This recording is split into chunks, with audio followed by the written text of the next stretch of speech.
সহায়তা যোগান। তো আমি অত্যন্ত যুগোপযোগী মনে করি। ইতিপূর্বেও দলে আসবার মতো অনেক অফার আমার কাছে ছিল, কিন্তু আমার সেদিন মনে হয়েছিল আমি না হলেও দল চলবে, অসুবিধা হবে না, আমার জন্য কোনো ঘাটতি হবে না। কিন্তু এবছরে আমার যেটা মনে হয়েছে, 2026-এর ইলেকশন শুধুমাত্র ভোটে জিতে হোয়াইট হাউস বিল্ডিং দখল করবার সংগ্রাম বা প্রচেষ্টা নয়। আমি মনে করি 2026-এর এই বিধানসভা ইলেকশন বাঙালি এবং বাঙালি জাতির অস্তিত্ব টিকিয়ে থাকার লড়াই এবং সংগ্রাম। এটা শুধুমাত্র বিধানসভা ইলেকশন নয়।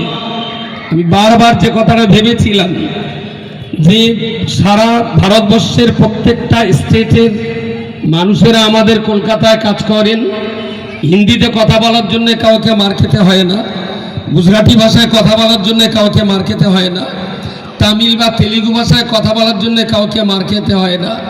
কিন্তু আমার হাড়োয়ার সন্তান গুজরাট বা দিল্লি, রাজস্থান বা হরিয়ানাতে বাঙালি মায়ের সন্তান সেখানে কাজ করতে গিয়ে বাংলায় কথা বলে, এই অবস্থায় তাকে মার খেতে হচ্ছে। গোটা দেশের বিভিন্ন প্রান্ত জুড়ে এটা আমরা দেখতে পেয়েছি। নির্বাচন কমিশনের যে রীতিনীতি তা আপনারা সবাই জানেন, আমরাও কম বেশি জানি। আমি শুধুমাত্র হারবার জন্য আসিনি।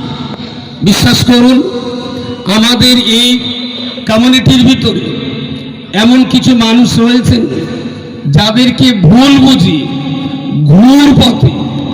ঘুর পথে এই রাজ্যে বিজেপিকে নিয়ে আসবার এক কঠিন অপচেষ্টা চলছে।